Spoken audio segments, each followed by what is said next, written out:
Good morning. Today is an exciting day because it's Wednesday, April 22nd, which is Earth Day in the United States. We've been celebrating Earth Day for 50 years, and I'm sure in the past some of you have celebrated in different ways with your teacher at school by planting or cleaning up out in the schoolyard. Well, since we're not at school, I'm going to read you a book about recycling. And this book was written by Gail Gibbons, and she's an author of a lot of books that we've read this year. Let me begin.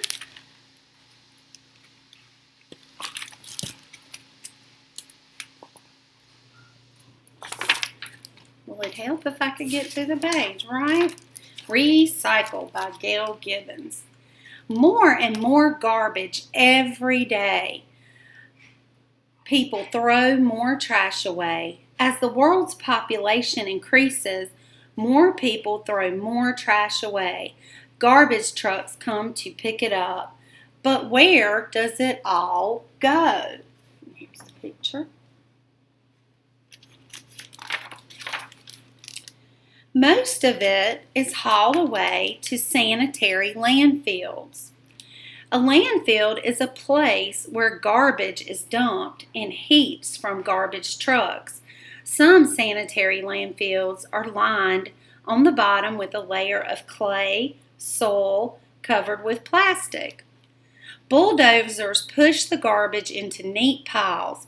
Then they cover it up with dirt so that it won't smell and so that animals and bugs will stay away. Ugh, that looks like a mess. Most people don't want landfills near where they live. And besides, there is so much garbage now that in many places there isn't enough room to bury all of it. Where can it all go? Good question. One solution is to cut down the amount of trash we make. We can do this by recycling some of our garbage to make it into new things. Recycling means reusing materials instead of throwing them away. That sounds like a great idea.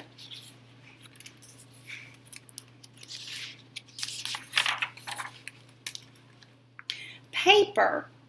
This is a paper making machine. It takes a lot of trees and energy to make paper. In fact, people in the United States cut down 850 million trees to make paper products each year. When the trees are cut down, they are turned into wood chips. The wood chips are mixed with chemicals and water to make pulp. The pulp is spread out on a moving screen to make a thin layer of fibers. When the layer of fibers dries, it becomes paper. Newspapers, boxes, magazines, and many other things are made from paper. When these things are through being used, they shouldn't be thrown away. They should be recycled.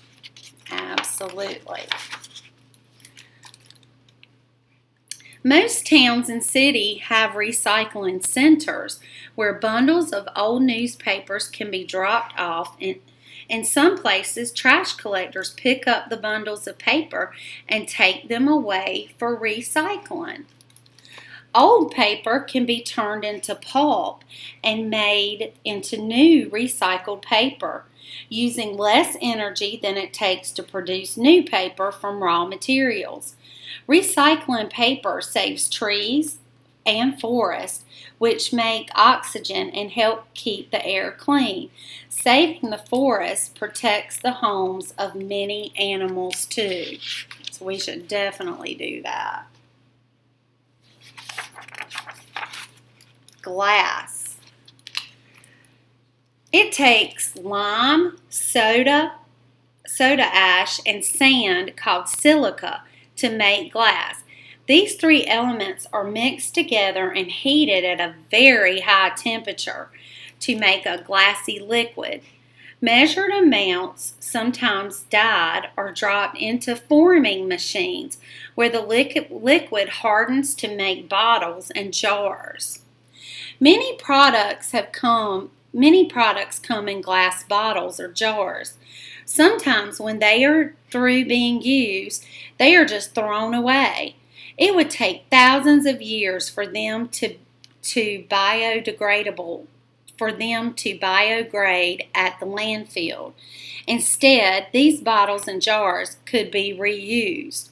So recycle.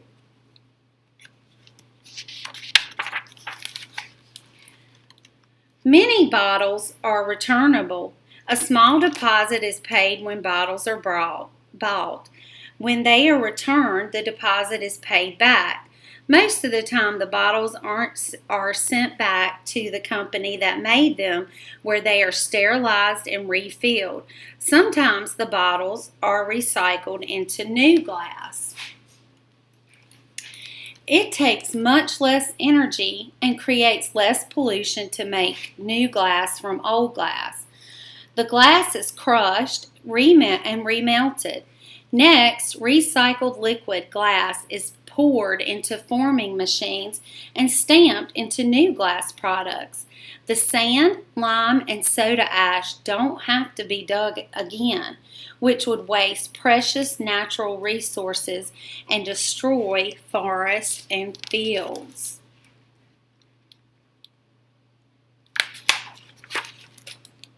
Cans. We use a lot of cans. Most cans are made from aluminum. It takes many energy resources and creates pollution to produce pure aluminum. First, a mineral called bauxite is mixed with a soda ash and lime. When the mixture is put under pressure, aluminum is left as a byproduct. Then the aluminum is heated and poured into molds to make cans. Many products such as soda and foods are sold in aluminum cans. Often when the cans are empty, they are just tossed away. It takes about 500 years for an aluminum can to biodegrade at a landfill. But these aluminum cans can be reused. Recycle. Definitely. 500 years. That's a long time.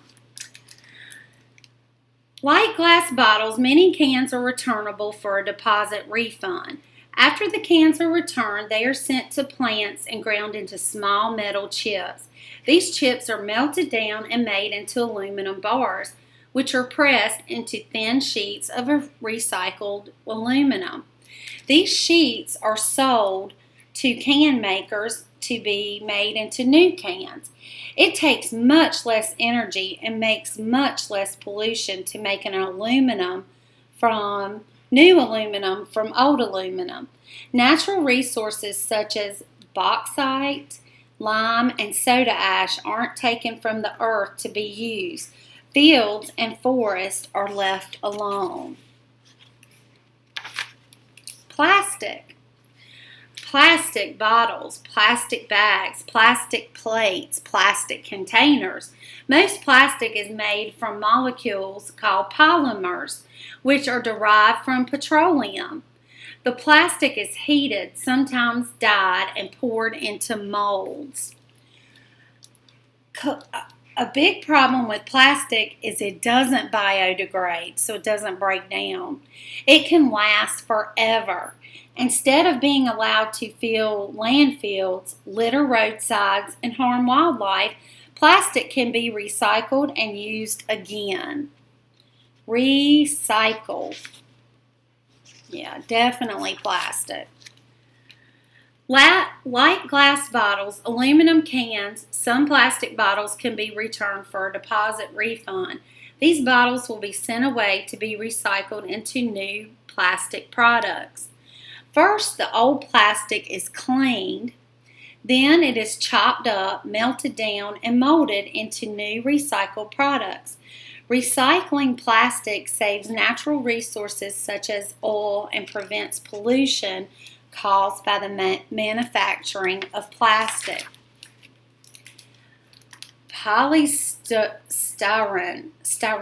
Polystyrene. Ooh, that's a big word.